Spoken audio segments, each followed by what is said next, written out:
Salut tout le monde à la maison, j'espère que vous allez bien. Donc, de retour pour un autre épisode de l'Heure dorée. Cette semaine, nous avons été à la rencontre de Nicolas Saint-Pierre. Nous avons parlé de son parcours scolaire, de ce qui l'a amené à faire le travail qu'il fait aujourd'hui. On a aussi parlé de réorganisation et de gestion au niveau de la pandémie, du télétravail et de 2 enfants en bas âge. Donc, peut-être que quelques-uns d'entre vous allez vous retrouver dans cette histoire. Et aussi, nous avons abordé quelques sujets concernant les aînés. Donc, je vous souhaite une bonne écoute et j'espère qu'on se reverra dans un autre podcast. À bientôt! Là, la semaine passée, j'ai recommencé à jogger. Là, j'avais besoin de ça. Il fallait que je trouve quelque chose du temps pour moi, pour me vider la tête. Puis, tu sais, habituellement, je jogue l'été, là, je fais de la course l'été, mais là, j'ai recommencé. J'avais ce besoin-là depuis 2 semaines. Là, il fallait vraiment que je trouve une façon de libérer les tensions. Puis ça me fait un grand bien, là. L'exercice physique, c'est certain que c'est à conseiller pour tout le monde.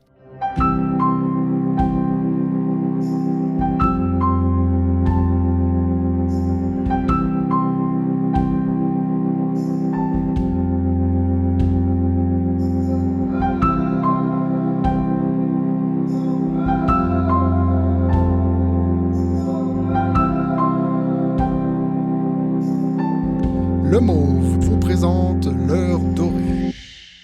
Bonjour à tous, je suis Claudine, votre animatrice. Bienvenue à ce nouvel épisode de l'Heure dorée, une présentation du mécanisme d'assistance pour usagers vulnérables. En cette journée, nous recevons Nicolas Saint-Pierre. Comment ça va? Bonjour tout le monde, ça va bien, merci. Et vous? Ça va, merci. Bien contente de t'avoir avec moi. Âgé d'une trentaine d'années, j'ai connu Nicolas Saint-Pierre avec sa conjointe Anne. Et père de famille, super présent, super actif auprès des activités et de les tâches nécessaires pour ses enfants. Il me fait des fois voir de toutes les couleurs. Aussi, on a passé un super beau moment à faire une croustarde aux pommes ensemble. Oui, tout à fait. C'était super le fun. Donc, on s'en retourne ensemble à ton enfance. Oui. Tu viens d'où? Alors, moi, je suis né à Roberval, une petite ville du Lac-Saint-Jean. J'ai grandi à Saint-Félicien, qui est juste à côté de Roberval. Donc, j'ai tout passé mon enfance là-bas. Je suis allé à l'école primaire. Je suis allé ensuite de ça à l'école secondaire. Donc, et par la suite, j'ai fait mon cégep. Alors, mes expériences de jeunesse, c'est là que je les ai fait. Mes premiers emplois, tout ça là, jusqu'au cégep pour par la suite là, partir à l'université à l'extérieur du Lac-Saint-Jean. Et comment c'était ton primaire au Lac-Saint-Jean? Ben, écoute, ce qui est particulier dans ces petites places-là, c'est que tout le monde se connaît. Donc, c'est certain que moi, j'ai grandi dans un rang, entouré de champs. J'avais pas beaucoup de voisins. Alors, j'avais pas, je connaissais pas beaucoup de gens. Alors, quand je suis rentré au primaire, c'est certain que pour moi, c'est une grosse étape parce que ma mère étant femme au foyer à l'époque, j'ai grandi à la maison. Donc, j'avais pas socialisé avec d'autres enfants dans un service de garde. Donc, c'est certain que lorsque je suis arrivé à l'école primaire, ben, c'était une grosse étape. Mais somme toute, ça s'est bien passé. J'ai toujours aimé l'école. J'ai toujours aimé apprendre. J'ai toujours aimé jouer avec mes amis. Donc, ça s'est somme toute bien passé. Ah, mais c'est super. Fait que vraiment, le premier défi, on pourrait dire, c'était vraiment ton insertion sociale Oui, qui a été, parce que tu étais à la maison. oui, tout à fait.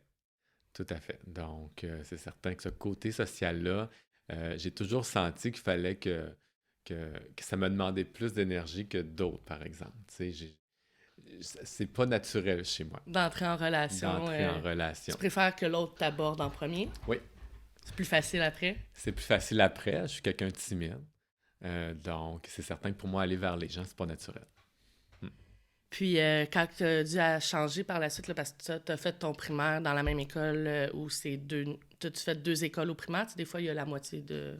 Non, c'était toute la même école. Donc, c'était l'école Sainte-Monique que ça s'appelait, qui n'est plus une école primaire actuellement, mais à l'époque, c'était toutes les 6 étapes, là, les 6 années se faisaient à la même école. Puis, au niveau de ta transition par la suite, qui était au secondaire, est-ce que tu as revécu un peu un moment de stress ou tout le monde va à la même école dans dans ton secteur, donc tes amis te suivent. Tous les amis nous suivent. Donc, on passe du primaire à la polyvalente. C'est juste qu'il y a 3 écoles primaires à Saint-Félicien. Donc là, tout le monde se ramasse à la polyvalente. Donc, il y avait encore beaucoup de nouveaux visages. Puis je te dirais que ça a été le fait d'arriver au secondaire, ça a été, somme toute, je te dirais que ça a été la même étape que lorsque je suis rentré au primaire. En ce sens que pour moi, c'était gros d'arriver à Polyvalente, de rencontrer tous ces gens-là. Tu sais, c'est plus rough, là. Les gens sont sont souvent plus baveux un peu. Plus Les intimidants. gangs, tu sais, au primaire, c'est plus soft, là, mais rendu au secondaire, on est ailleurs. Donc, je te dirais que tout le long de mon secondaire, jusqu'en secondaire 4, là, pour moi, c'était pas super le fun d'aller à l'école. Non. Qu'est-ce qui te motivait à aller à l'école? J'aimais apprendre encore. J'aimais les cours. Mais le côté social, c'était plus difficile. Et tu aurais préféré à ce moment-là pouvoir peut-être avoir tous tes cours à la maison. Ouais. Ou pas de récré, mettons. Je sais pas. On enlève les récrés, donne-moi 3 heures de cours. C'est ça. Parce que, tu sais, au niveau des cours, ça causait pas de problème. OK. Donc, ouais. C'était vraiment plus quand tu te retrouvais avec les gangs dans le cours d'école, occuper ton temps entre les cours. C'est ça. C'était plus ça. Mais tu sais, j'avais quand même mes amis. Tu sais, en récréation, j'avais mes amis, mais j'étais moins à l'aise. C'est pas une ambiance que tu préconisais, disons. Non. Okay. Non, c'est ça. C'était pas un besoin que j'avais non plus. T'sais, moi, être assis, écouter le professeur parler, c'était bien correct. Est-ce que tu avais du parascolaire? Non. À l'époque, je faisais des cours de natation. Donc, j'avais cette activité-là. Je suivais des cours de natation 1 à 2 fois par semaine. Donc, parfois, après l'école, j'allais à la piscine qui était juste à côté de la polyvalente. Mais non, j'avais pas de parascolaire. En secondaire 3, j'ai commencé des cours d'espagnol en parascolaire. Oui, ça, je me souviens de ça. Mais outre ça, non, j'avais pas d'activité parascolaire. Est-ce que tu as utilisé tes cours d'espagnol à quelques reprises depuis? Non. C'était moins propice au Saguenay, je pense. On s'entend que l'espagnol il est rare au Saguenay. Puis depuis le temps, ben non, tu sais, c'est pas une langue. C'est une très belle langue, mais j'ai pas la facilité pour apprendre les langues. Ton point fort, c'était plus les maths à l'école que le français? Ou... C'était tout. C'était tout? J'étais premier de classe. Ouais. Puis comment ça se définissait auprès de ta fratrie? Est-ce que, ben toi, dans le fond, enfant unique? Non, nous, on est 3 à la maison. Vous êtes 3. J'ai une sœur qui est plus vieille, un frère qui est plus jeune. Mais j'en parlais pas vraiment de mes notes. Là. Fait que mes amis ne savaient pas nécessairement là, que j'avais des bonnes notes. Là. C'était pas quelque chose là, quand tantôt je te disais, le côté social, c'était moi et moi. Je me dévoilais pas. OK. On jasait, là. J'écoutais beaucoup les gens. Je suis plus quelqu'un à l'écoute que quelqu'un qui va se livrer. Alors... Fait que je suis honorée aujourd'hui de pouvoir t'écouter et que tu te livres à moi. Ben, je te dirais qu'avec le temps, j'ai appris, là, j'ai développé mon côté social, j'ai pas eu le choix. Puis, tu sais, on s'outille aussi, là, on développe des outils en vieillissant. Quand tu es jeune, ben, il faut que tu apprennes tout ça. Puis, tu sais, au Lac-Saint-Jean, notre époque, la génération qu'on a été élevée, c'était pas nécessairement mis de l'avant, tu sais, d'outiller nos enfants au niveau de l'anxiété. C'était moins connu qu'aujourd'hui. Aujourd'hui, on en parle beaucoup, puis avec nos enfants, on en parle beaucoup. Tu sais, on les invite à nous parler. À l'époque, avec mes parents, c'était pas nécessairement ça, là. Tu sais, j'arrivais pas à la maison en parlant de mes moments anxieux dans la journée ou en disant que j'étais timide ou quoi que ce soit. Donc, c'était moins propice à ça. C'était générationnel, là. C'est pas... c'était comme ça que ça fonctionnait à l'époque, c'est tout. Donc... ouais, je comprends. Ouais. Je comprends parce que même je regarde de plus en plus aujourd'hui les diagnostics. Si on retourne en 90, il n'y en avait pas autant, mais c'est-tu parce qu'il y en avait moins? Non, moi je pense plus c'est parce qu'on le remarquait moins. On le remarquait moins. On s'arrêtait moins à ça. Qu'est-ce qui t'a fait réaliser que tu devais t'épanouir au niveau de tes capacités sociales? Ben, je te dirais, c'est quand je suis arrivé au cégep, quand j'ai commencé à travailler... en secondaire 4, donc j'avais 16 ans, dans un restaurant, dans une cuisine de restaurant. Donc là, j'ai commencé à à me mélanger aux gens. J'avais pas le choix. Tu sais, dans une cuisine, il faut que tu te parles, il faut que ça fonctionne bien. Pour que ça fonctionne bien, tu n'as pas le choix d'interagir avec les autres. Donc là, j'ai commencé à me développer au niveau social un petit peu plus. Puis quand je suis rentré au cégep, là, j'ai rencontré des nouvelles personnes qui venaient de partout. Il y a des programmes qui se donnent juste à Saint-Félicien. Donc, il y avait des gens de Montréal, il y avait des gens d'un petit peu partout. Donc là, à ce moment-là, tu réalises euh, qu'il y a différentes façons de penser, qu'il y a différents types de monde. Tu sais, en région, souvent, c'est très homogène. Mhm. Donc, tu sais, moi, L'école de pensée, elle se ressemble d'une famille à l'autre quand même. Oui, c'est ça. C'est plus conservateur. Tu sais, j'avais pas eu la chance, moi, de côtoyer différentes ethnies, de pouvoir échanger avec ces gens-là pour pouvoir m'ouvrir sur le monde. Donc, au cégep, ça a commencé à ce niveau-là. Puis là, ensuite de ça, quand je suis tombé à l'université, ben là, à Sherbrooke, c'est certain qu'il y avait des gens de partout, là, c'était multiculturel. Il y en avait de partout dans le monde. Donc, là, à ce moment-là, c'était plus naturel pour moi. Je me suis plus retrouvé là-dedans que lorsque j'étais petit dans mon petit patelin. De voir la diversité t'a De voir permis la de, diversité. de t'identifier. Ouais. Puis tu sais, j'ai rien contre les régions, là. J'adore retourner au lac. J'ai besoin de ça, c'est mes racines. Mais quand j'étais petit, je savais que j'allais pas rester au lac. Moi, Ok. je voulais vivre en ville. J'étais comme ça. Fallait que tu sortes de là, fallait Ouais. que tu t'émancipes en disant faut que j'agrandisse comment dire J'ouvre mes horizons. ouais, c'est ça, j'ouvre mes horizons, mon environnement, faut qu'il soit plus Exactement. complet. Exactement. Est-ce que c'est au collège que tu as rencontré ta douce moitié? Euh, Anne, en fait, j'ai commencé à travailler au restaurant. Donc, c'est un restaurant Saint-Félicien à l'âge de 16 ans. Et puis, jusqu'au cégep. Ensuite de ça, j'ai quitté pour l'université, puis je revenais l'été travailler au restaurant. Et c'est là qu'on s'est rencontrés. Anne travaillait au même restaurant. Donc, la première été, on s'était rencontrés. Et puis, c'est seulement la deuxième été que là, on a commencé là, à se fréquenter plus sérieusement. Donc, oui, c'était pendant mes années universitaires, là, durant l'été. J'étais à ma dernière année d'université là, lorsqu'on a commencé à se côtoyer. Ah, c'est super cute. Puis, moi, j'aime ça, des petites histoires comme ça.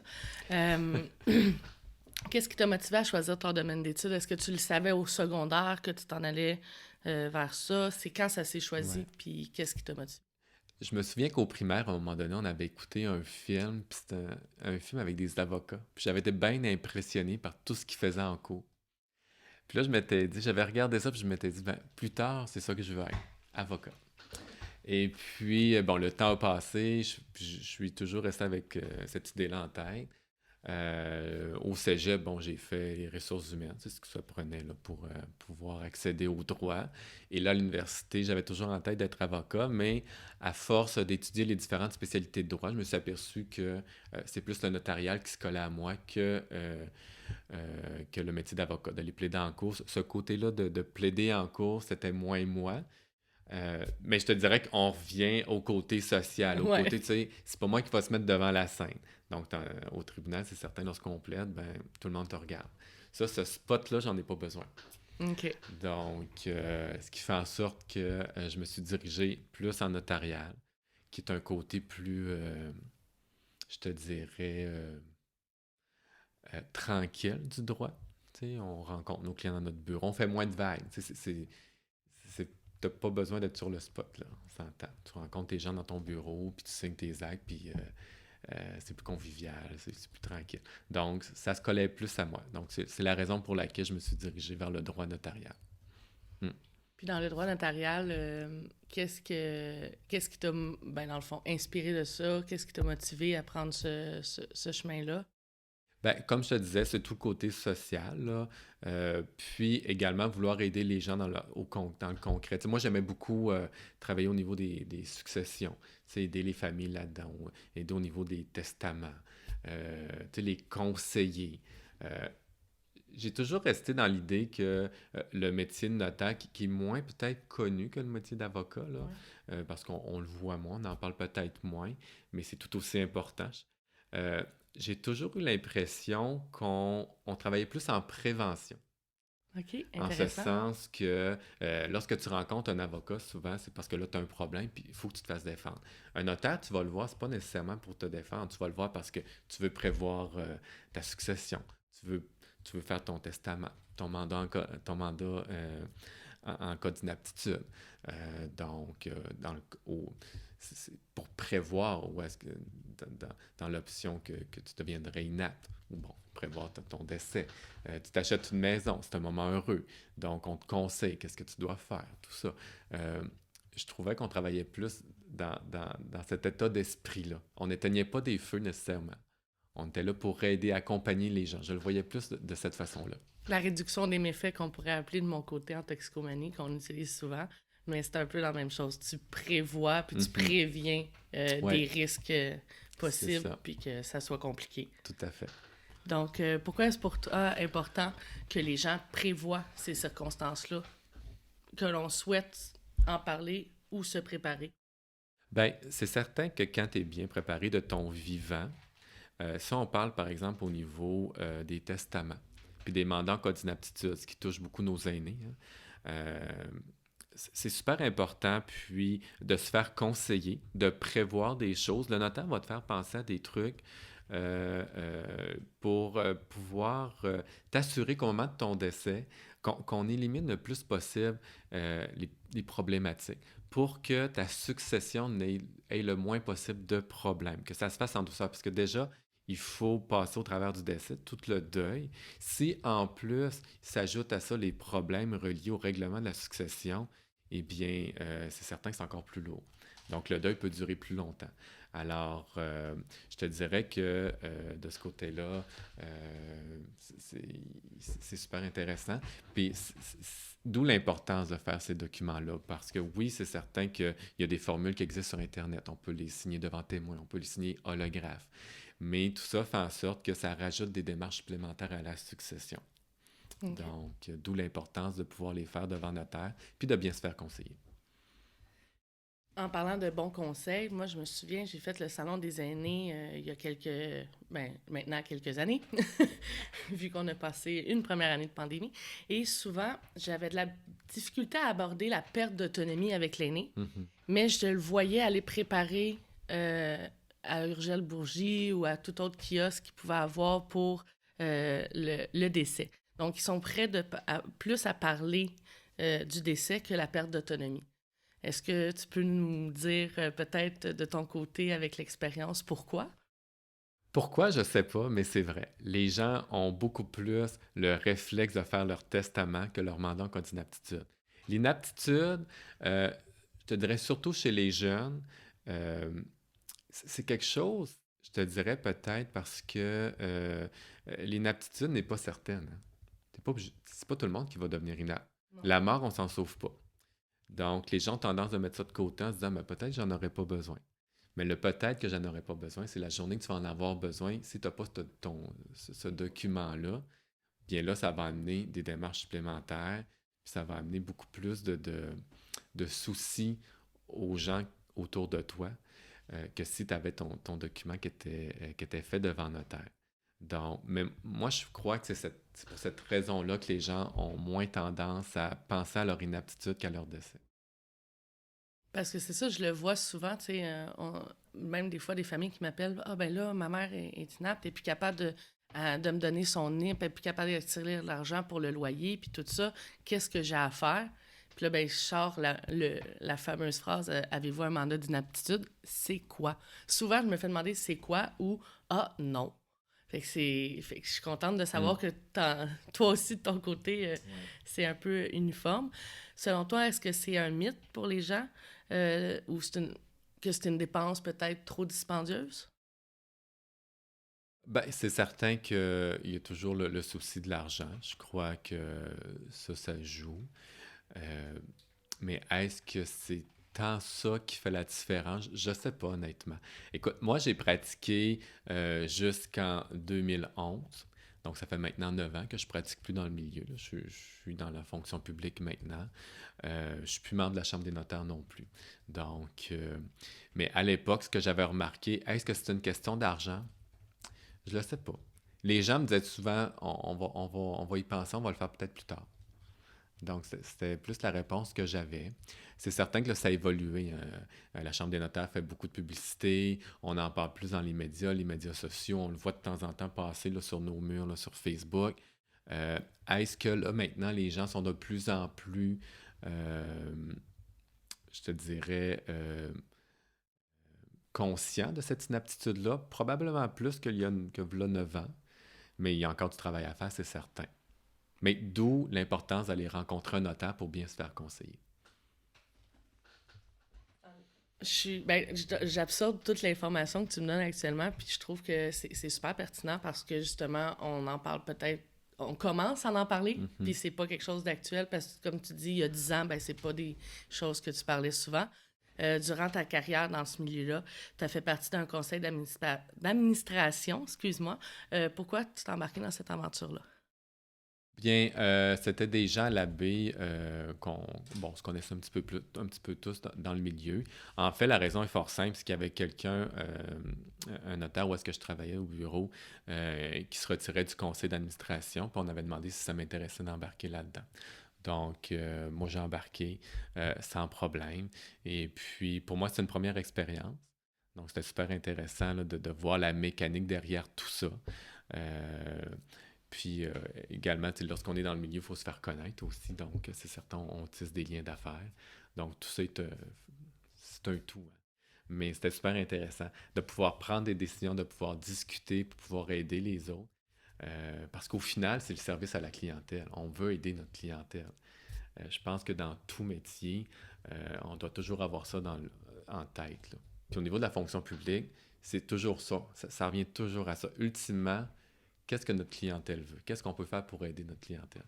Mais c'est un petit peu le même principe. En tant que notaire, on veut aider notre clientèle. En tant que sur un CA, ben, on veut venir en aide à notre clientèle, on veut bien les diriger, on veut qu'ils se sentent bien, on veut prendre des bonnes décisions. Donc, tout tourne autour de la clientèle. Mais justement, ça m'amène à réfléchir de notre côté aussi comme OSBL. Notre but, c'est justement d'informer, de sensibiliser les gens. Puis je pense qu'au bout de la ligne, ce qu'on veut faire, c'est donner le meilleur des conseils pour que la personne, ce qu'elle vit actuellement, soit simplifié, puis que ça soit plus simple de passer à travers tout ça. Tout à fait. C'est de dessiner un tableau complet pour que la personne prenne la meilleure décision dans les circonstances. Donc, parfois, ils ne sont pas prêts pour prendre une décision X, même si on leur conseille telle chose. Mais en tout cas, ils vont avoir l'ensemble des informations. Puis ça, pour moi, c'est le plus important. Ils vont partir de ton bureau, ils vont être informés, puis ils vont avoir, dans le pire des cas, même le numéro pour te rappeler s'ils ont d'autres questions. Donc, ils ne sont pas laissés à eux-mêmes dans cette quand même grosse vague d'informations et de changements parce que quand on arrive soit en perte d'autonomie ou à gérer un décès, là, c'est quand même très gros. Donc, oui, les gens peuvent vite se sentir démunis dans tout ça, hein. C'est quand même un monde. Quand tu connais pas ce monde-là, c'est certain que tu peux te sentir perdu rapidement. Donc, d'avoir des gens qui t'entourent, d'avoir des bonnes ressources qui vont pouvoir t'aider à cheminer là-dedans, je pense que c'est super important. Connaître tes droits, connaître les services qui sont offerts aussi. Il y a plein de ressources qu'on ne connaît pas. Donc, d'avoir des gens qui ont un réseau, qui vont pouvoir te diriger aux bonnes personnes, ça, pour moi, c'est essentiel. est-ce que ça t'a ramené des difficultés de conseiller, parce que là, on parle de perte d'autonomie, on parle de testament, donc cette clientèle-là a un certain âge aussi. Tu étais jeune, tu l'es encore aujourd'hui. Donc, est-ce que lorsque tu conseillais ces personnes-là plus âgées, est-ce qu'il y avait une difficulté, un défi quelconque que tu as rencontré justement avec ton jeune âge? Ben, moi, j'étais dans la fin vingtaine lorsque je pratiquais. Au niveau des défis avec ce type de clientèle-là, je te dirais que ça allait bien avec les personnes âgées. J'ai toujours trouvé que les personnes âgées, il y avait quelque chose à apporter aux gens. Parfois, je trouve que la société les tasse rapidement, alors qu'on devrait les mettre de l'avant.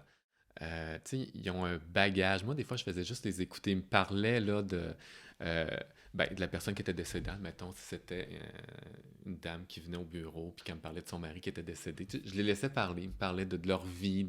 J'ai toujours trouvé ça bien intéressant. Ils ont tous quelque chose à raconter, hein, ces gens-là. Euh, ils ont tous traversé des difficultés, ils ont tous traversé également des joies. Euh, Puis je pense que juste le fait de les écouter, ça leur faisait du bien. Puis au niveau des défis que j'ai rencontrés, ben c'est certain, hein, c'est le deuil. Trouver les bons mots, faut pas trop en dire, faut en dire juste assez. Faut pas trop les brusquer non plus.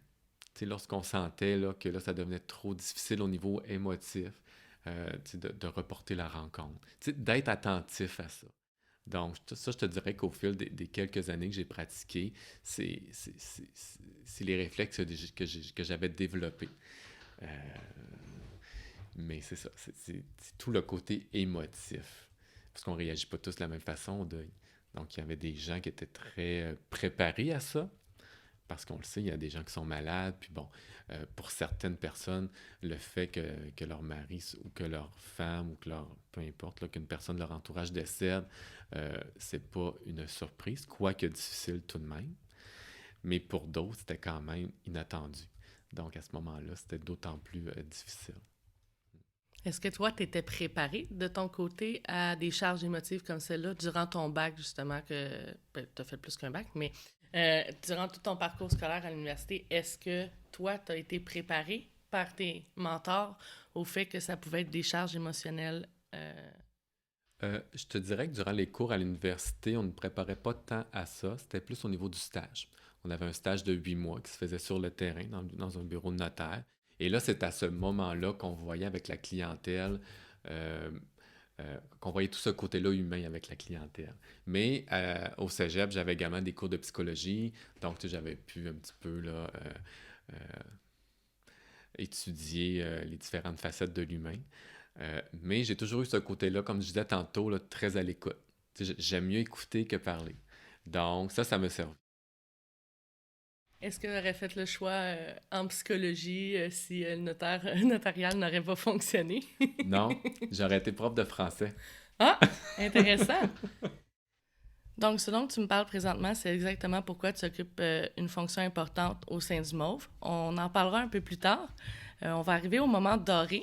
Le moment doré qui est un fait cocasse, une fierté, un accomplissement que t'as fait ou tu veux en parler justement pendant ton parcours scolaire. Ben, je te dirais, tout au long de mon parcours scolaire, le fait de me sortir de ma coquille, comme je disais au niveau social, ça, c'était mon plus grand défi. Puis le fait d'avoir réussi au fil des années, je te dirais que ça, c'est une de mes plus grandes fiertés. T'sais, au niveau académique, j'avais pas tant de difficultés, donc pour moi, ça n'a jamais été difficile, l'école. Le fait d'étudier, ça n'a jamais été un fardeau. Donc, alors que pour certaines personnes, on est plus là-dedans. Mais moi, c'est le côté social. Donc, tu sais, ça n'a pas toujours été facile, surtout au niveau là, du secondaire, là. Mais le fait de m'en être sorti, de m'être un petit peu aussi euh, tu sais, botter les fesses là, Ouais. pour aller de l'avant, parce qu'à un moment donné, il faut que tu passes par-dessus ça. Là. Tu sais, trouver un premier emploi, pour moi, ça a été quand même difficile. C'était très anxiogène. Mhm. Mais bon, d'avoir réussi à le garder, puis d'avoir tu sais, gravé les échelons, bon, je suis rentré en cuisine. Ensuite de ça, j'ai été superviseur des cuisines. Puis bon, ensuite de ça, je suis passé comme serveur à l'avant à la clientèle. Euh, c'est certain que quelques années plus tôt, j'aurais pas pu imaginer ça. Donc, ça, je te dirais que c'est ma petite fierté. Là. Puis on en revient aussi au fait que t'aimes que les gens t'abordent en premier, mais pour avoir un emploi, c'est toi, faut qu'il y ait Oui, abordé aussi, là, tu sais. oui. D'où le défi. Tu sais, pour moi, là, d'aller porter mon CV, j'avais l'impression de quémander quelqu'un. Ça, j'aime pas ça. Moi, là, aller demander un service à quelqu'un, ça me demande beaucoup. Je vais essayer de m'organiser le plus possible jusqu'à temps que là, j'ai pas le choix de demander service. C'est exactement moi, ça. Puis tu sais, je regarde mes enfants, là, puis je les reconnais un petit peu là-dedans. Je comprends tout à fait ce que tu dis parce que travailler auprès du public lorsqu'on est introverti, c'est, tu sais, c'est un défi à m'amener, c'est comme une obligation aussi. Parce que tu Ouais. n'as pas le choix. Si tu veux travailler dans un restaurant, si tu veux travailler en notariat, de savoir comment approcher les gens. Je sais que pour toi, Claude, c'est difficile à comprendre parce que toi, tu aimes ça, parler aux gens, mais pour nous, c'est chaque phrases qu'on veut dire au début, il faut quasiment se faire des mécanismes de préparation pour les faire. Tu sais, Ouais. c'est toujours un petit coup de pied qu'on se donne, même si j'en doute pas que tu étais bon dans ton travail, dans ta carrière aussi. Puis surtout maintenant, dans ce que tu continues à faire aussi auprès de la fonction publique. Ouais, C'est un work in progress toute ta vie, comme on dit. Là. tout le temps.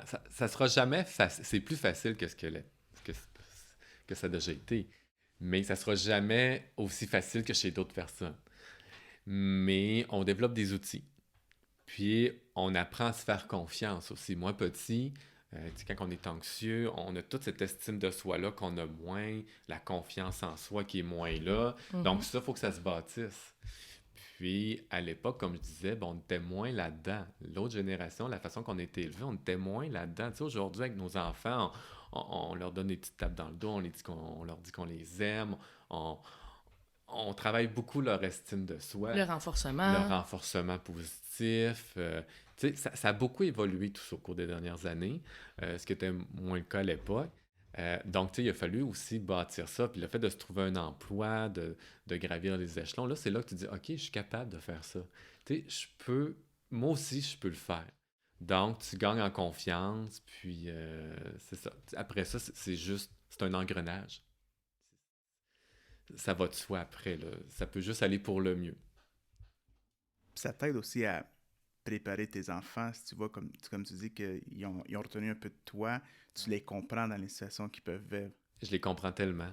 Je les vois surtout ma fille. Mon gars il est encore petit, mais ma fille, je la vois là, quand elle est à l'école, quand elle me raconte ses affaires. Je me vois tellement en elle. Puis là, je me dis, OK, tu sais, je sais qu'est-ce que j'ai à faire pour l'amener là, ce que je suis rendu aujourd'hui. Mais en même temps, il faut se donner du temps. Tu sais, ça se fait pas du jour au lendemain. Il faut être patient. Tu sais, ils sont petits. Ils comprennent pas tout non plus. Puis, dans leur tête d'enfants de 7 ans, c'est certain qu'ils n'ont pas le vécu, l'expérience qu'on a. Donc, il faut juste être patient dans tout ça. Mais pour revenir à tout ça, tu sais, comme aujourd'hui, je travaille dans la fonction publique, bon, je travaille sur différents projets, puis je donne de la formation aussi. Puis ça, au départ, quand je donnais de la formation, j'en avais donné à l'université, puis c'était très énergivore chez moi.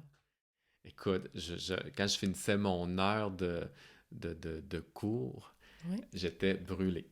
Ah, Tandis ouais. que là, quand j'en donne, je peux en donner 2, 3 jours de suite là, au travail, puis c'est naturel pour moi.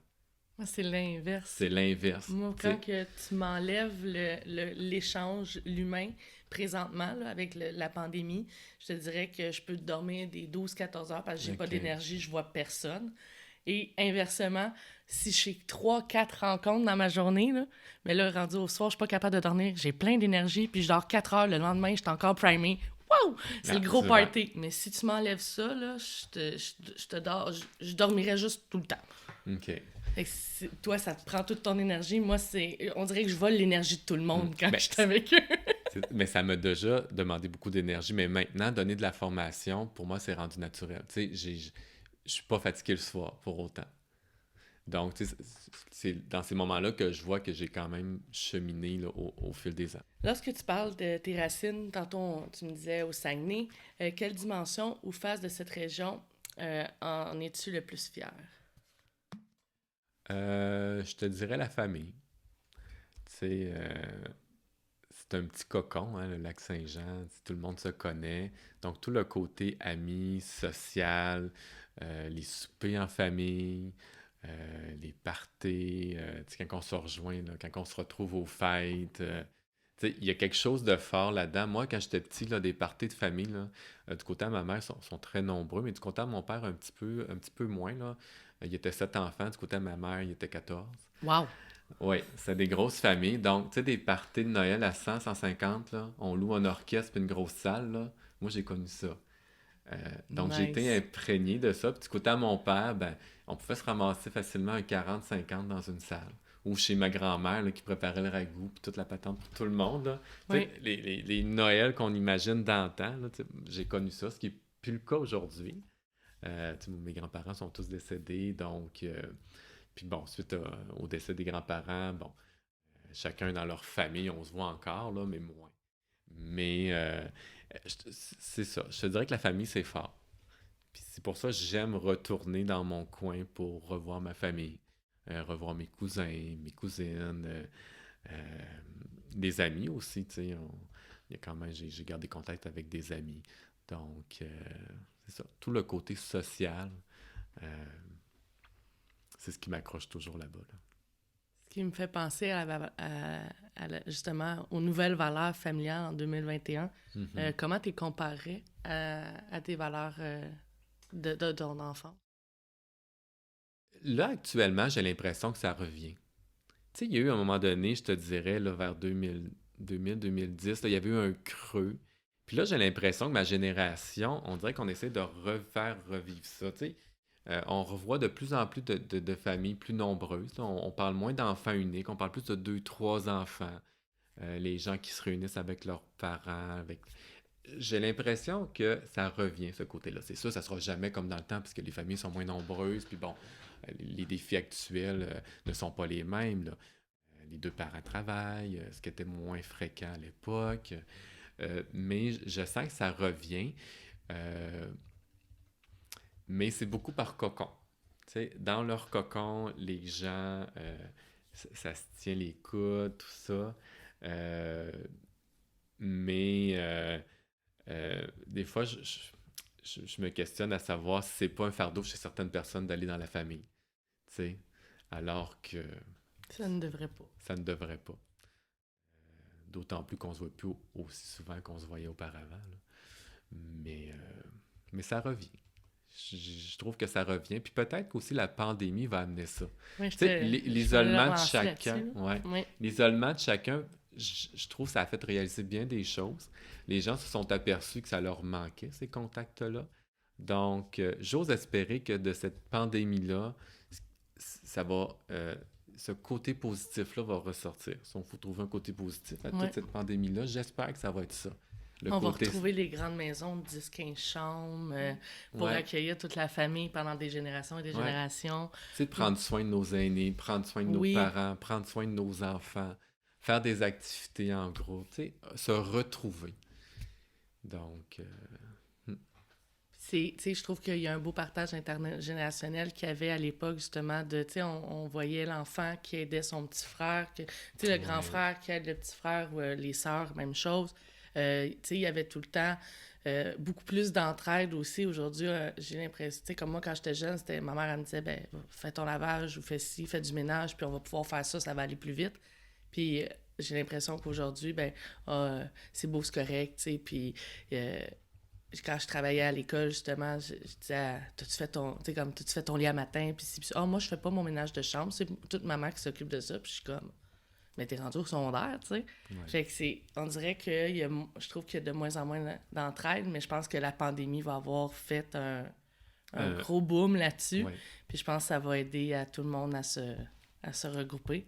ouais, effectivement. J'ai l'impression que ça va avoir réveillé beaucoup de gens. Puis c'est tant mieux. Tes valeurs familiales sont présentes dans ce que tu fais professionnellement. Mhm. Tu œuvres au sein de la fonction publique. Tu as également un rôle important au sein de notre organisme. Lequel des deux rôles tu veux aborder? Ah, je peux bien aborder le rôle de la fonction publique parce que ça touche tout le monde, hein. Tout le monde n'a pas le choix que de faire appel à la fonction publique, là. C'est l'État. Oui. Donc, oui, effectivement, depuis 2011, lorsque j'ai quitté, ben, en fait, après l'université à Sherbrooke, je suis allé pratiquer le droit notarial dans un bureau de notaire pendant 4 ans à Saguenay, dans l'arrondissement Labbé. Suite à ça, on a pris une décision de se rapprocher une de nos deux familles parce qu'à Labbé, bon, ni moi ni ma conjointe n'habitaient avec proche de sa famille. Donc, on a fait le choix de venir à Laval. Et puis, c'est à partir de ce moment-là que moi, je me suis trouvé un emploi dans la fonction publique. Alors, au départ, j'étais réviseur.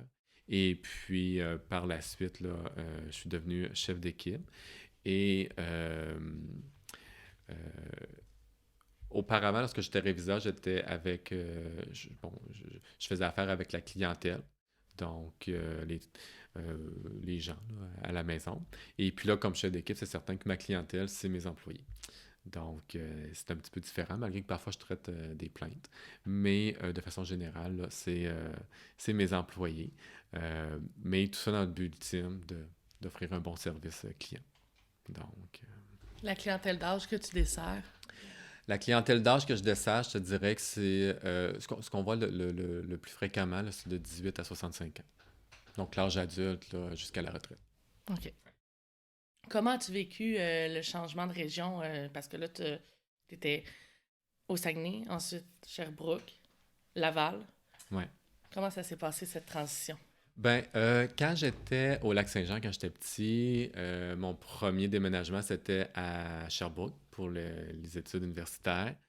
J'ai adoré Sherbrooke. C'est l'Estrie. Moi, j'ai toujours voulu habiter en ville. Sherbrooke, Ouais. c'était une transition entre les deux. Là. C'est mi-ville, mi-région. Donc, c'est une belle ville universitaire. J'ai eu bien du plaisir là-bas. Quand j'ai fini mes études, je suis retourné à Saguenay, dans l'arrondissement Labbé, qui est environ 1 heure et demie de où est-ce que j'habitais, d'où est-ce que j'ai grandi quand j'étais petit, qui est une région finalement, hein, Saguenay.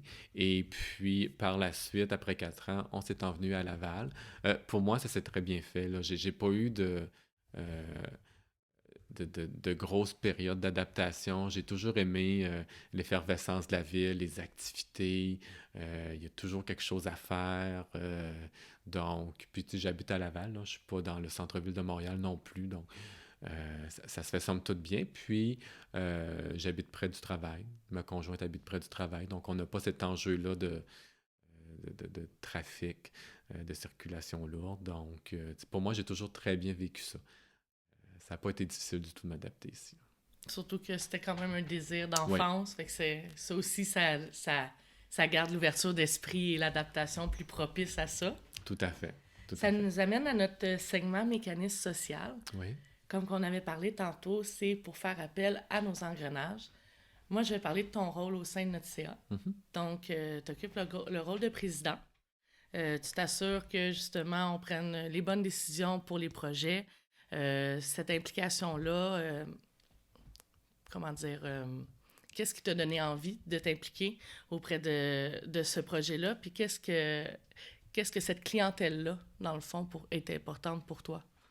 Ben, comme je disais tantôt, quand j'étais notaire, j'ai eu à côtoyer plusieurs personnes âgées.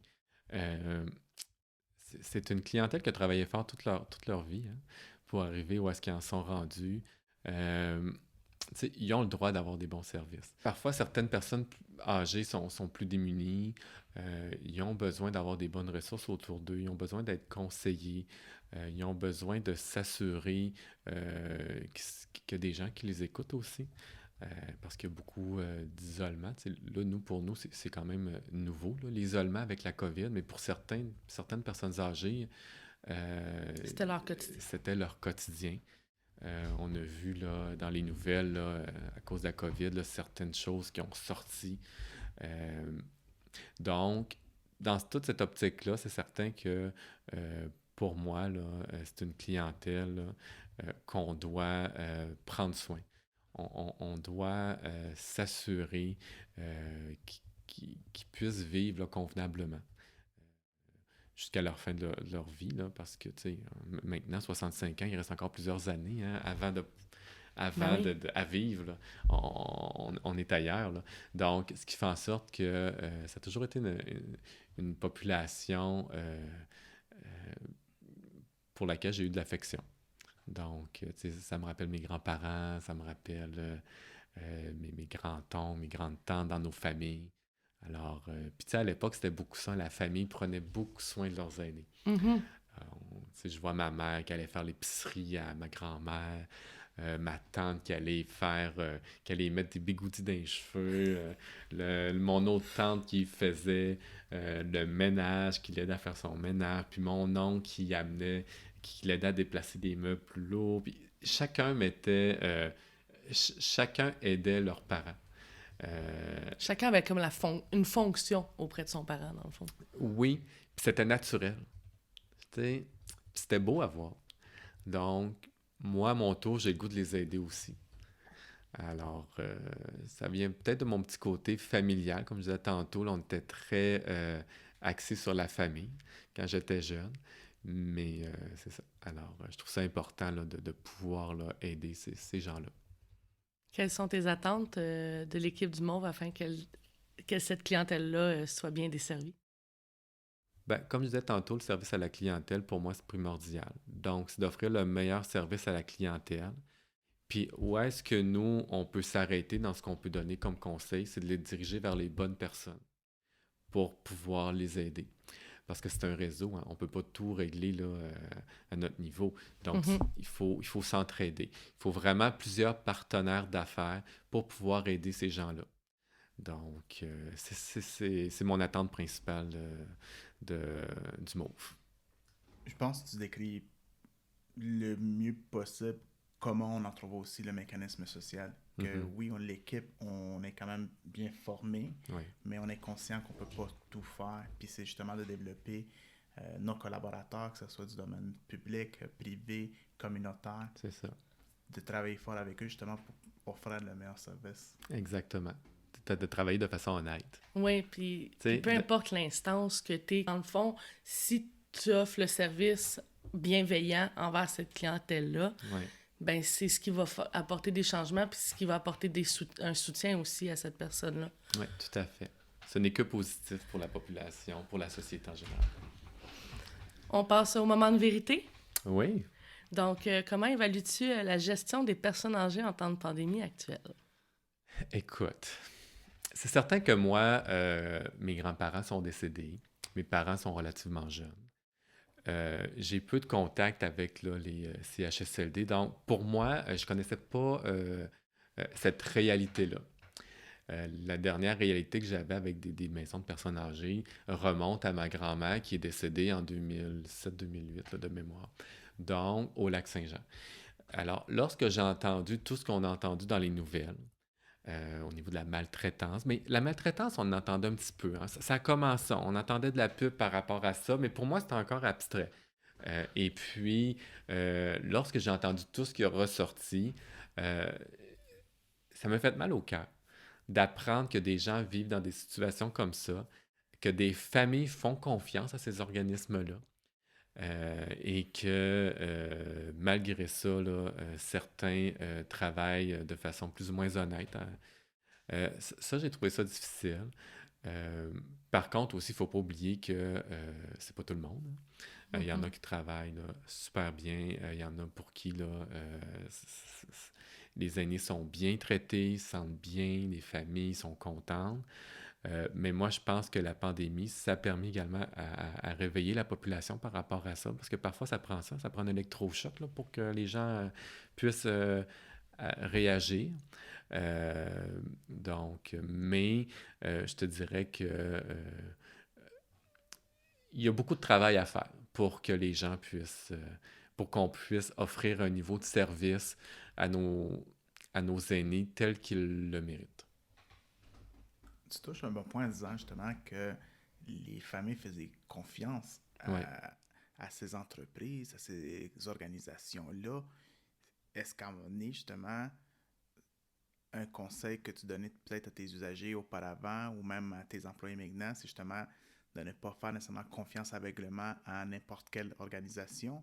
Parce que là, on s'entend, il y a eu des histoires dramatiques autant des compagnies privées, mais aussi des compagnies gouvernementales. Oui. Oui, c'était répandu, hein, c'était partout, là. C'était pas limité à un seul type, là, Groupe, non, un c'est seul ça. groupe. Moi, ce que je leur dirais, c'est aller voir vos aînés, poser des questions, parler avec vos aînés, puis questionner le personnel soignant. Tu sais, vous êtes en droit de le faire. On paye pour un service. C'est un choix de société qu'on a fait, hein, qu'il y ait des maisons de personnes âgées. Que, Ouais. tu sais, dans d'autres pays, dans d'autres endroits dans le monde, les aînés, c'est la famille qui s'occupe des aînés. Ouais. Nous, ici, c'est un choix de société qu'on a fait. C'est correct, là. Pour moi, je n'ai pas de problème avec ça. Mais il en reste pas moins que... Il y a une responsabilité il y a avec une- cette décision-là. Là. il y a une responsabilité qui vient avec ça. Puis ça ne veut pas dire que ton parent habite dans une maison de personnes âgées que tu dois couper les ponts. Là. Mhm. Il faut les appeler, il faut aller les voir, il faut les sortir aussi. Tu sais, il n'y a rien qui nous empêche d'aller les chercher, d'aller manger au restaurant, d'aller prendre une marche, puis de questionner. Ça, questionner le personnel, là, faut pas avoir honte de le faire, faut pas être gêné de le faire. Ça, je pense que c'est la clé. Je le voyais beaucoup, justement, quand je faisais des visites avec les aînés, les familles, avant la pandémie, bien évidemment, que je leur disais, allez questionner. Tu sais, autant l'aîné qui est là, premièrement, elle est tout seule, fait qu'elle va être super contente de te parler. Ça va lui faire même plaisir de te présenter son environnement dans lequel elle vit, parce que pour elle, c'est sa maison. Mhm. Puis le personnel aussi. Tu sais, l'infirmière qui donne les soins, la préposée qui donne un soin, ils sont là pour répondre aussi à vos questions. Puis je les amenais souvent, puis ils sont souvent gênés. Mais je le répète, ne le soyez pas, parce que c'est eux qui vont prendre soin de votre parent. Fait que c'est important Ouais. d'avoir ce lien-là, de le créer aussi. Fait que si on parle avec eux, il y a un lien qui va se créer, fait que vous êtes à l'affût de ce qui se passe dans la résidence. Ouais, tout à fait.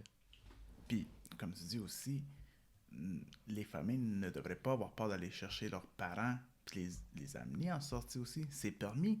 Ouais. Tu sais, ce qui est supervisé puis ce qui est le plus restreint, c'est les visites au sein d'une résidence. Mais le gouvernement permet qu'on ait chez notre parent, l'amener peut-être une fin de semaine ou une semaine, c'est possible, à la maison familiale puis passer du temps avec. Faut pas, Ouais. comme tu dis aussi, dans les choix qu'on fait, c'est pas nécessairement du blanc ou du noir aussi. Il faut savoir jauger dans les zones de gris. Oui, tout à fait. C'est super important. Puis, tu sais, quand on a des enfants à l'école, on questionne l'école quand il y a quelque chose qui nous tracasse. Ben, c'est la même chose pour nos aînés. Donc, faut le voir comme ça. Puis, tu sais, je sais que parfois, on les voit courir, là. Ils travaillent fort, les préposés, les infirmières, mais malgré ça, je pense que ça fait partie de leur devoir que de nous questionner, que de répondre aux questions des familles. Donc, ça fait partie de leur travail. Alors, faut pas se gêner. Surtout que c'est eux qui sont là au quotidien puis qui peuvent Ben oui. juste te renseigner sur l'autonomie ou la perte d'une certaine autonomie chez la personne. Tu sais, je veux dire, ça vous permet aussi de prendre les rendez-vous au médecin si nécessaire, de vous assurer justement de la santé puis du bien-être de votre parent. Et toi aussi, surtout comme chef d'équipe, tu vois aussi le bienfait de questionner un employé des fois, de l'encourager à faire de l'introspection. C'est pas nécessairement tout le temps une critique négative. Pas Des du fois, tout. ça permet à l'employé, que ce soit dans la fonction publique, que ce soit préposé au sein d'une résidence, de voir comme, ah, en effet, on m'a posé une question, puis finalement, je fais ça depuis un certain temps par automatisme, mais la question peut aider Tout à fait. à améliorer les choses aussi. Tout à fait. Comment tu évalues maintenant l'effet de la pandémie sur la famille? Sur la famille, je te dirais que c'est quand même difficile.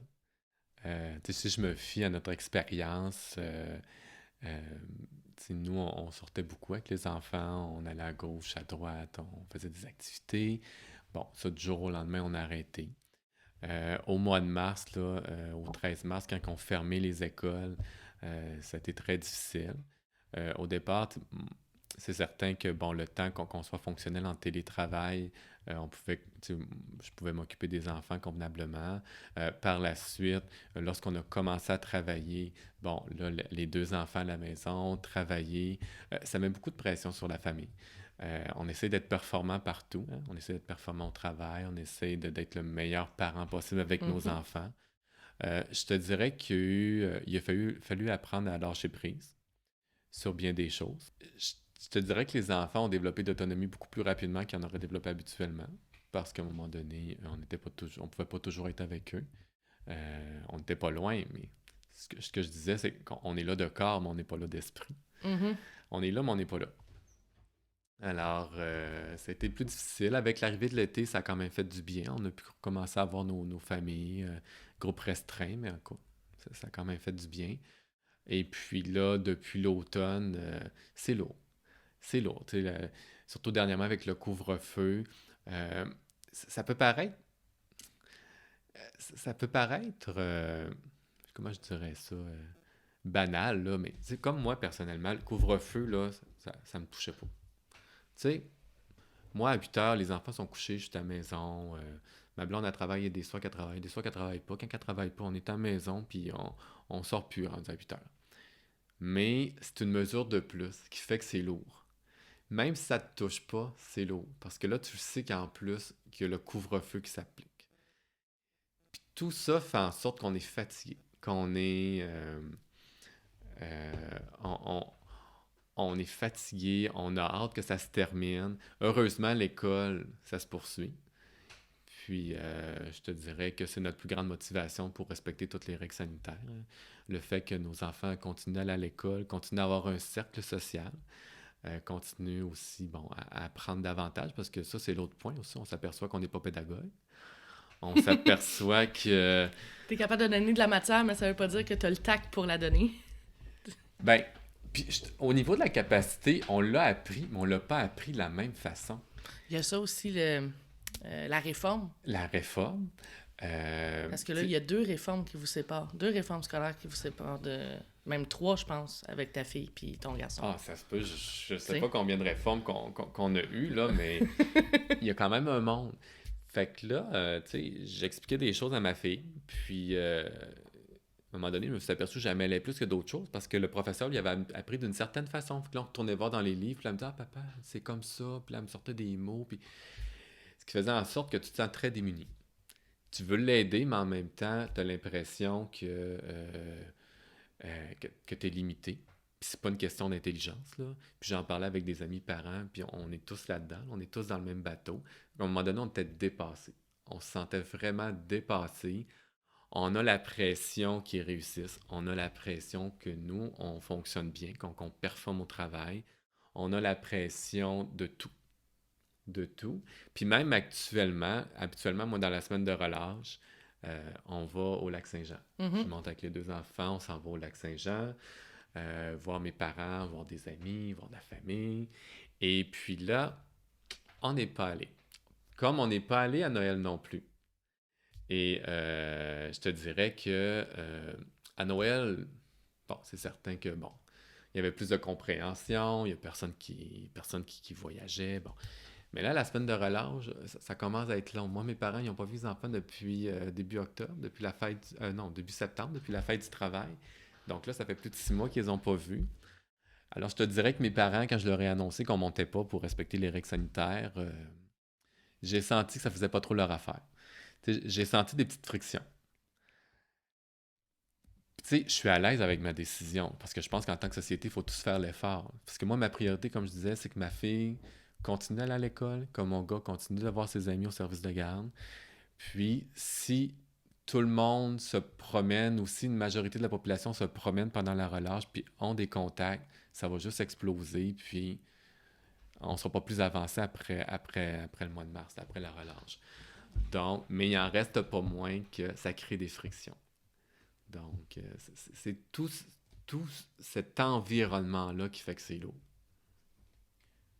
Tu dis, tu vis avec ton choix très bien, mais tu veux pas ton besoin de te retoucher tes racines, te ressourcer. Ben, c'est certain. Tu veux pas, ça t'affecte en plus, parce que comme parent, tu as géré tes enfants, tu as géré justement tout ce qui se passe à l'école. Si ta fille revient de l'école à cause qu'il y a eu une éclosion ou quoi, mais en même temps, toi aussi, comment tu réussis à te ressourcer pendant ce temps-là?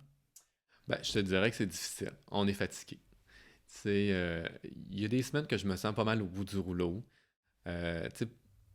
Après les fêtes, quand on a eu... à un moment donné, j'ai lu un article qui disait que finalement, les écoles n'allaient pas nécessairement rouvrir, qu'on parlait d'un confinement. Oui.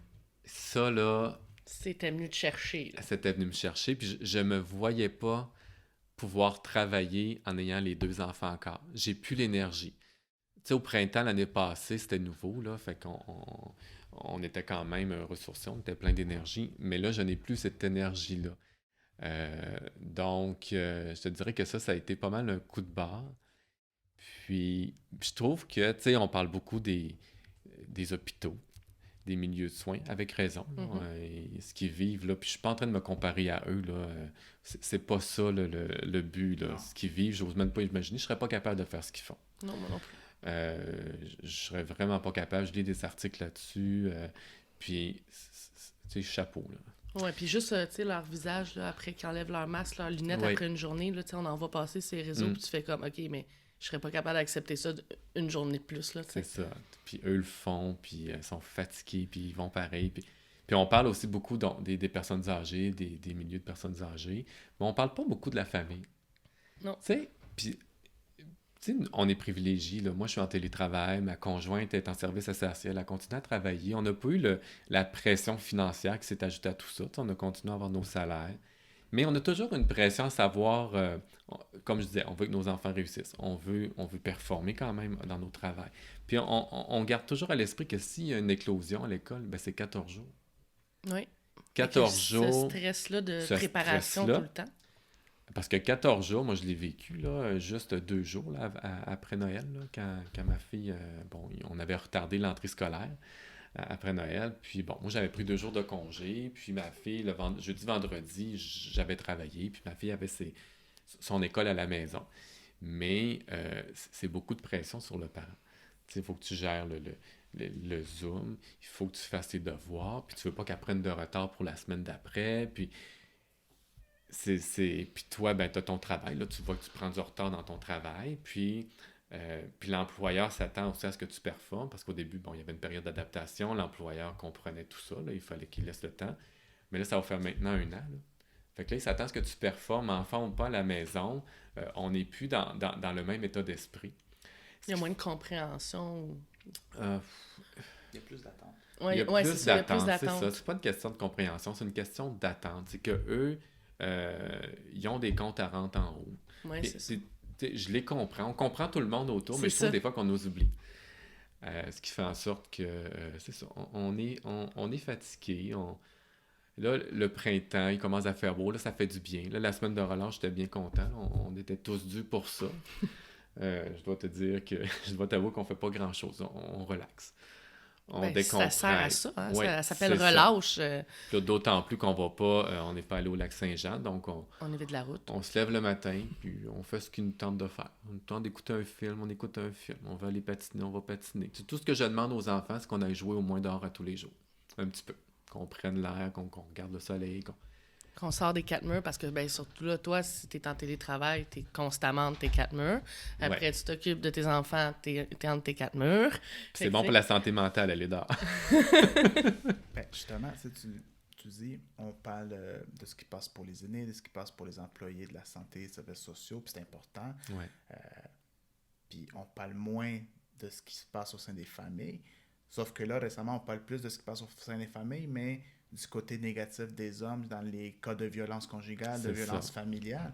Mais justement, comme Claudine, tu disais, tu travailles, tu es chez vous, tes enfants reviennent de l'école, ben, ta fille revient de l'école, toi, tu es encore chez Mhm. vous.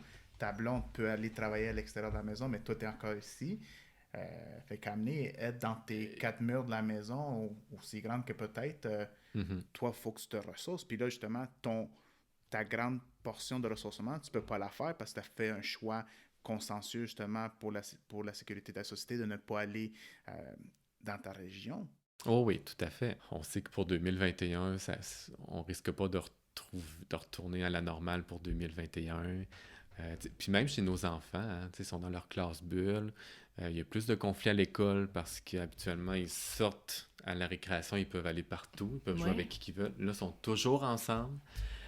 Puis on s'en rend Fait que dans pas. le fond, c'est ça, les enfants aussi, ils ont comme une restriction au niveau de leurs amis. Ouais. Fait que là, eux sont constamment avec le même groupe.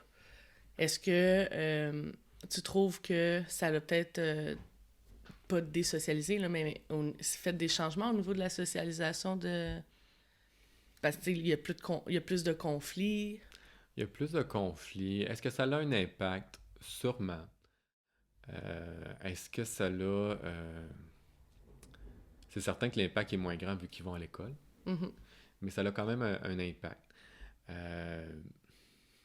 Le temps nous le dira, là, qu'est-ce que ça va donner. Là, toute cette période-là, ça va avoir eu des conséquences. Moi, j'ai l'impression que les enfants vont traîner ça encore quelques mois. Tu sais, on dit souvent que les enfants, là, ils ont une grande capacité d'adaptation. Je pense qu'ils vont bien récupérer, mais il en reste pas moins qu'on a hâte on a hâte de retrouver une vie normale, de voir nos amis, de pouvoir sortir. Tu sais, ça paraît niaiseux, là, mais habituellement, tu sais, ma conjointe puis moi, un soir de temps en temps, on faisait garder les enfants, on allait au cinéma, on allait prendre un repas au restaurant, on rencontrait des amis, mais là, on fait plus ça, là. Les enfants, ça fait 1 an qu'ils n'ont pas été gardés, qu'on n'a pas eu de moment pour nous.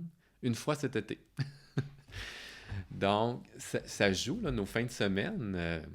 Ouais, le petit. Moi, mes parents me disaient toujours pour qu'un couple soit heureux, il faut que le couple puisse se retrouver une fois de temps en temps parce que si cette flamme de Ben couple oui. n'existe pas, ben la famille, le cocon, ben il n'est plus vraiment là parce que le couple est comme moins existant. Ben, avant d'être parent, on est un couple. C'est ça. Puis je te dirais que ce temps-ci, c'est plus difficile. Mais tu sais, je comprends qu'on est tous dans le même bateau, mais il en reste pas moins que c'est lourd. C'est Les gens certain. sont tannés, puis on le sent, hein. Au niveau de la clientèle aussi, là, au travail, on le sent, les gens, tu sais, il y a plus de plaintes, les gens sont plus irritables, euh, puis nous aussi, on a moins de patience, on est plus irritable. Faut se parler souvent. Ça me ramène à tantôt, tu me disais que t'es pas trop pédagogue. Non. Est-ce que ça te fait revoir sous un nouvel œil l'enseignement et le personnel au niveau scolaire? Ah, même avant la pandémie, moi, j'avais le plus grand respect pour les professeurs. Ma fille, à l'école où est-ce qu'elle va, c'est une petite école, puis elle a toujours eu des bons professeurs. Vraiment, on est gâtés là-dessus. On parle beaucoup de pandémie dans le milieu scolaire, là, au niveau des ressources, au niveau que ce soit au niveau des ressources pour les enfants en difficulté, d'apprentissage, tout ça. Moi, j'ai jamais ressenti ça. On est très chanceux. C'est certain que notre fille elle fonctionne bien aussi à l'école, là. Peut-être pour ça qu'on en ressent, on en ressent moins les besoins. Euh, mais c'est certain que la pandémie nous fait encore plus réaliser le travail que font les professeurs. C'est extraordinaire, là, tout ce qu'ils font, là. Tout ce qu'ils enseignent à nos enfants, toute la pression qu'ils nous enlèvent de sur les épaules aussi. Tu sais, ils arrivent à la maison, ils ont leurs leçons à faire, mais au-delà de ça, tu sais, le parent, il n'a pas grand-chose à faire par rapport aux apprentissages. Tu sais. Donc, c'est certain qu'ils ont un rôle clé, les professeurs, là-dedans. D'autant plus avec la pandémie, parce qu'aussi, il faut qu'ils portent le masque puis les lunettes. Puis, ils ont des restrictions à respecter lorsque les enfants sont trop près. Donc, pour eux, c'est pas facile. Au retour Donc, de la c'est affectueux, un relâche, enfant. Tu sais. oui, Puis c'est affectueux. je me souviens au primaire, tu sais, c'était pas... c'est commun que l'enseignant fait des câlins à un enfant parce qu'il y en a de besoin ou qu'il le demande. Ben oui, Puis tout là, à ben, fait. cette approche-là n'est plus là. Ça a sûrement aussi ça, un impact sur l'enseignement. Tu sais, le lien, Ouais. Oui, le lien qui se crée, justement, il est nécessaire il est nécessaire. à l'apprentissage parce qu'il faut que le lien de confiance soit là pour que l'élève soit ouvert à Oui. réussite. Fait que si ça, c'est plus là, puis que... non, oublie pas, non, faut le bras de distance, tu sais. Fait que tout le temps Ouais. ramener ça, à un moment donné, l'enfant peut peut-être vivre aussi un genre de rejet indirect, mais c'est dû à la pandémie, tu sais. C'est ça, tu sais, c'est rien. C'est pas de mauvaise foi, tout ça, mais ça a quand même des impacts. Puis, tu sais, mon garçon en service de garde est en milieu familial. On est chanceux parce que l'éducatrice est super. Euh, Puis, elle utilise beaucoup son jugement, puis puis même les parents d'enfants qui vont à la garderie, on est on est à peu près tous pareils, pas compliqué, ce qui facilite beaucoup. Je te dirais que mon gars, lui, le ressent pas du tout. OK. Tu sais, à part se mettre du purée quand il arrive chez son éducatrice, il y a pas eu énormément de changements pour lui. OK. Donc, c'est ça de sauver. Mais pour ce qui est de ma fille, c'est certain que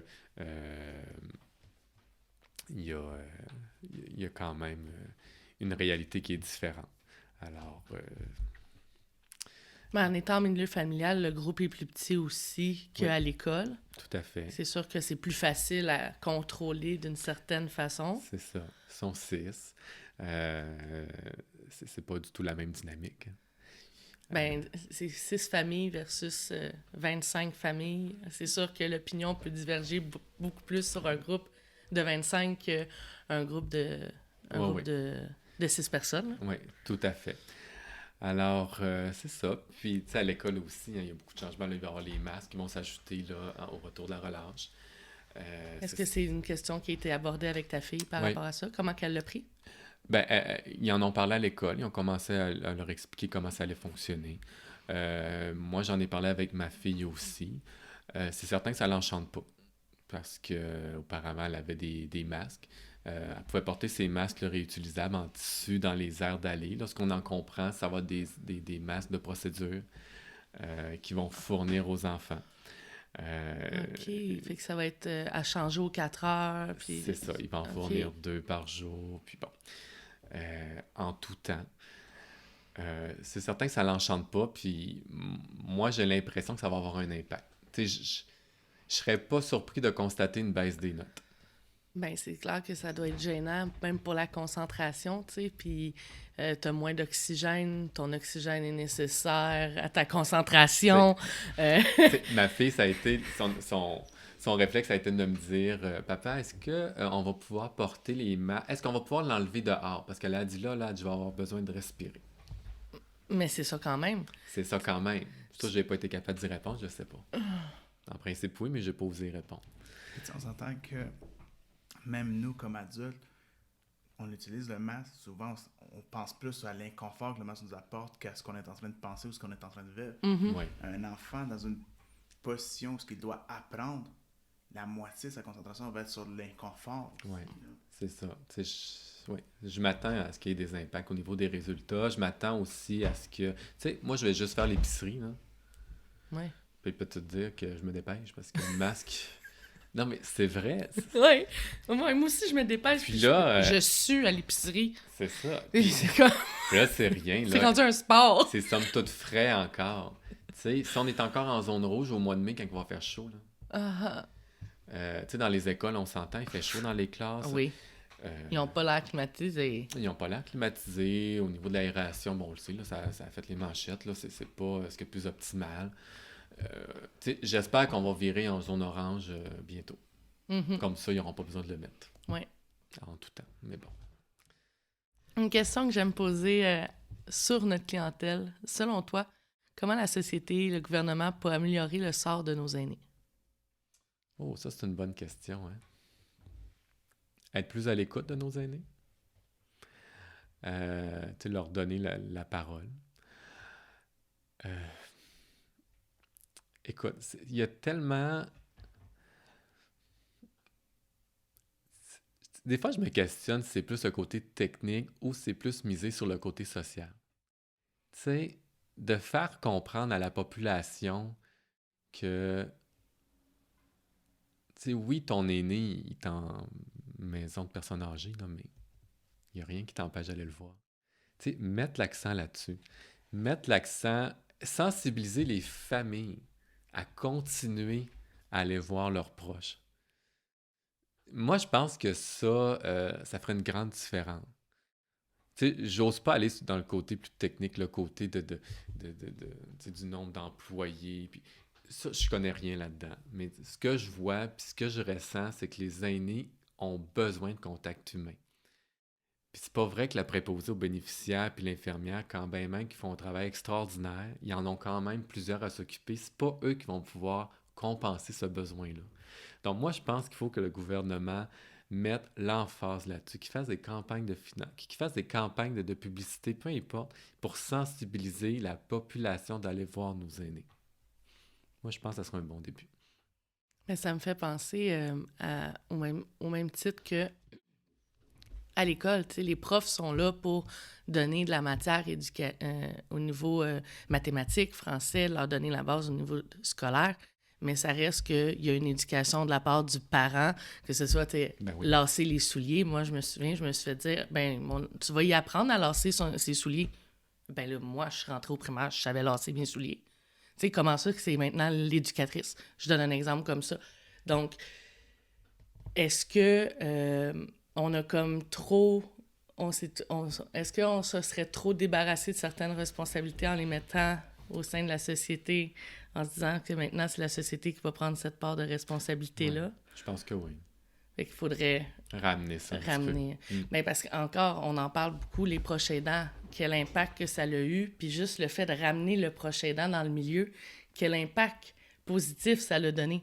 Mm-hmm. Fait que si juste le proche aidant, c'est ça, imagine si la famille va régulièrement, ça revient un peu à ce qu'on disait tantôt, ils vont savoir comment le milieu va, ils vont voir la traitance, les traitements dans le milieu, puis en même temps, ça va faire en sorte de ne pas déconditionner leurs parents puis de les garder stimulés, là, tu sais. Ouais. Tu sais, comme tu dis, en fond, c'est parce que ça maintient les milieux d'hébergement à jour dans les services qu'ils offrent. On s'entend que c'est humain amené de rester sur un plateau de la qualité du travail que l'on fait parce qu'on est bien, qu'on est confortable. Mais justement, c'est motivant des fois de sortir de sa zone de confort. Fait que plus on va être présent dans les milieux d'hébergement, plus les autres vont être motivés à hey, il y a des familles qui s'en viennent, soyons fiers de où on travaille, soyons fiers Oui, de comment on héberge nos aînés. tout à fait. Moi, je le voyais aussi en visite. Quand c'était je débarquais pour une visite, les comportements versus quand je débarquais juste pour aller dire bonjour, et on pouvait voir un peu des changements des fois d'attitude ou de comportement. Puis là, je suis là, mais imaginez si les familles seraient constamment là, ça ferait automatiquement qu'il y aurait tout le temps le même comportement comme à la visite. Oui, tout à fait. Ce qui nous amène à... présente-nous ton aîné. Ben, moi, mon aîné, c'est ma grand-mère qui est décédée. Ça fait quand même plusieurs années. Qu'est-ce qu'elle t'a apporté? En fait, c'était ma grand-mère paternelle. OK. C'était la douceur. Tu sais, je me souviens, là, écoute, j'étais encore tout petit quand elle est décédée, mais sa douceur, son sens de l'humour, son rire, son côté social, tu sais, elle était tout le temps contente de nous voir. Il y avait quelque chose chez elle de léger. Tu sentais que c'était pas compliqué, la vie. Tu sais, pourtant, on s'entend, là, il avait été pauvre quand il était petit, il avait passé à travers plusieurs épreuves, là, a eu plusieurs enfants, son premier mari est décédé, bon. Mais il y avait quelque chose chez elle qui faisait que c'était très... elle appréciait la vie, tout simplement. Tu sais, elle aimait la vie. Elle aimait les gens. À tous les dimanches, on allait chez elle. La famille, on se ramassait tous là. Il y avait les oncles, les tantes, les cousins, les cousines. On s'assoyait dans les escaliers. Écoute, on allait jouer dehors. C'était vraiment... C'était un lieu de rassemblement. Donc, c'est ça. Je me souviens que quand j'étais jeune, à un moment donné, j'avais été passer une semaine chez ma grand-mère. Donc, on avait fait des activités. Ça a toujours été des beaux moments. Puis bon, tu sais, ma grand-mère s'appelait Rachel. Ah, ça explique le nom de ta fille. Oui. Si tu avais la chance de pouvoir lui parler aujourd'hui, est-ce que tu aimerais lui dire un petit mot? Ben, que je l'aime, que je pense souvent à elle. Quand je vis des moments plus difficiles, j'y parle. C'est ton ange. Ouais. Elle veille sur toi? Oui, je pense que oui. Ouais. Moi, je crois que quand on regarde ton accomplissement de vie, je crois que tu as un ange qui veille sur toi. J'aime le penser. J'aime le penser, oui. Quelle serait-elle si vous voyez sa petite Rachel? Avec son énergie puis sa personnalité. Sa fougue. Elle serait fière. Ça, c'est certain. Elle la prendrait dans ses bras, puis elle la cajolerait, puis... Elle aurait autant de fougue qu'elle. Ah oui. Oui. Elle lui donnerait bien des bisous. Oui. Puis Rachel aime beaucoup les grands-papas, les grands-mamans, donc elle aurait bien du plaisir avec son arrière-grand-mère. Ouais. Ça nous amène maintenant à notre segment Amétis, maintenant que nous avons vécu une belle émotion. Le segment Amétis est notre message soit aux aînés, aux intervenants, aux futurs étudiants qui voudraient exercer le métier de notarial. Aux pères de famille. Aux pères de famille aussi. Donc, est-ce que tu aurais un message? Je te laisse. Ben, moi, je dirais, peu importe le choix qu'on fait, il faut toujours s'assurer de travailler pour notre clientèle, de garder ça à l'esprit. Tu sais, si tu choisis un métier, fais-le pour les bonnes raisons. Tu choisis le métier de policier, ben, c'est parce que tu veux venir en aide aux autres. Tu veux choisir le métier de professeur, ben, c'est parce que tu veux aider notre future société. Tu veux, c'est comme moi, je suis dans la fonction publique, là, c'est parce qu'on veut aider la clientèle de façon générale. On veut s'assurer d'avoir une meilleure société possible. Donc, je pense qu'il faut axer nos actions vers ça. Tu sais, arrêter tu sais, on est beaucoup dans une période individualiste, là. On regarde notre petit nombril, on fait nos petits trucs. Mais de voir plus grand. De se mêler aux gens, de parler aux gens, de faire du bien autour de nous. Donc, et ça de façon générale. C'est certain qu'avec la COVID, c'est plus difficile. Il y a des moyens de le faire. Avec la technologie d'aujourd'hui, on ne se le cachera pas. Là. Oui, tout à fait. Avec la technologie d'aujourd'hui, comme bon pour Mauve, là, dans le temps des fêtes, là, mes enfants ils ont fait bien des dessins. Ils ont fait beaucoup de coloriage là, qu'on a distribué aux personnes âgées. Mais ils ont fait verser des larmes à ces personnes-là, puis ils étaient super heureux, je te le garantis. J'en doute pas, puis ils aimaient ça, faire ça, mes enfants. T'sais, ils ont compris qu'un dessin pouvait faire du bien à une personne. Ah oui, puis elle a tellement laissé des beaux messages en plus. C'est vraiment le fun. Ça va bien aller. Joyeux Noël. Puis, non, les aînés, de savoir aussi que c'était des enfants qui ont fait ça, eux, l'intergénérationnel, pour eux, c'est très important. Ouais. Puis, s'il y avait la chance, justement, de pouvoir en partager, bien, ils disent « Ah, ben, si tu as des enfants, tu peux venir avec eux, hein? » J'ai pas d'enfants, mais j'en prends note. Donc, c'est ça. Juste d'être bienveillant. D'aider son prochain. Je pense qu'avec ça, on peut aller loin comme société. C'est ce que je voulais. Tu m'as volé mon mot de ça, je le dis. Je trouve que ton résumé, ton moment présentement résume bien justement la bienveillance. Mm-hmm. Puis je pense que c'est comme ça qu'on va pouvoir apporter d'autres changements. Ouais. Puis de rester ouvert et à l'affût aussi. Tout à fait. Donc, c'est ainsi que s'achève un autre épisode de L'Heure dorée. Au nom de toute l'équipe du Mauve, je tiens à remercier Nicolas Saint-Pierre pour sa participation. Ça m'a fait plaisir. J'espère que tu as passé un bon moment. Oui, tout à fait. C'était bien agréable.